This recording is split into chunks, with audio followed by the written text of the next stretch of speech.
8 মাসের মাথায় আবারও পরিবর্তন আসছে উপদেষ্টা পরিষদে। অধ্যাপক CR আবরার হচ্ছেন নতুন শিক্ষা উপদেষ্টা। ৩,৫০০ চিকিৎসকের সাথে আরও 2,000 নতুন চিকিৎসক নিয়োগের সিদ্ধান্ত হয়েছে মঙ্গলবার উপদেষ্টা পরিষদের বৈঠকে।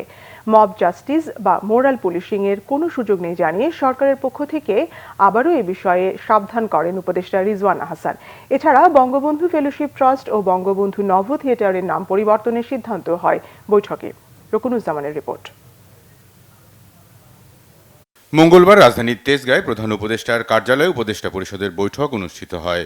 বৈঠকে নতুন করে আরও 2,000 চিকিৎসক নিয়োগ, সৌদি আরবের আরামকোর কাছ থেকে LNG আমদানি, খাদ্যের মোড়কে চিনি ও স্যাচুরেটেড ফ্যাটের উল্লেখ করে দেওয়ার বিধানসহ একগুচ্ছ জনকল্যাণমূলক সিদ্ধান্ত হয়।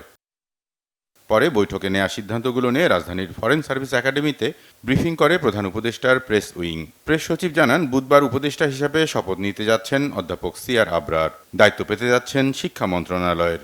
প্রফেসর CR আবরার, আপনি জানেন উনি খুবই একজন ঢাকা ইউনিভার্সিটির প্রফেসর ছিলেন, এখনও ডিস্টিংগুইশ প্রফেসর, এবং বাংলাদেশে ওনার প্রচুর লেখালেখি আছে, বাংলাদেশে অনেক বিষয়ে ওনার অ্যাক্টিভিজম আছে।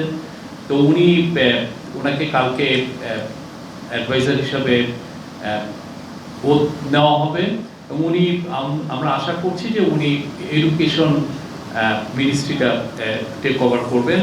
সংবাদ সম্মেলনে পরিবেশ উপদেষ্টা সৈয়দা রিজওয়ানা হাসান জানান, মব জাস্টিস বা মোরাল পুলিশিংয়ের কোনো সুযোগ নেই। তবে মোহাম্মদপুরে আলোচিত মোরাল পুলিশিংয়ের ঘটনায় দুপক্ষের সালিসিতেই সন্তুষ্ট থাকছে সরকার। মব জাস্টিস বা মোরাল পুলিশিংয়ের কোনো সুযোগ এখানে নেই, এদেশে নেই। সরকার এটার বিরুদ্ধে সবসময়ই একটা শক্ত অবস্থানে আছে।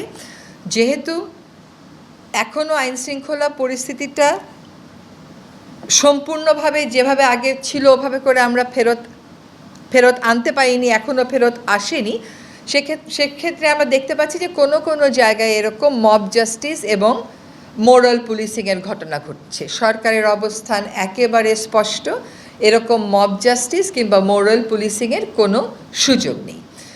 মোহাম্মদপুরের একটি ঘটনা নিয়ে অনেক কথাবার্তা হয়েছে। এটার ব্যাপারে আজকে আমরা জেনেছি যে আসলে উভয় পক্ষই পুলিশের সামনে একটি আপোসনামা স্বাক্ষর করেছে, এবং যেহেতু দুই পক্ষই আপোসনামায় স্বাক্ষর করেছে, কাজেই সেক্ষেত্রে ওইটাকেই আমাদের চূড়ান্ত বলে বিবেচনা করতে হচ্ছে।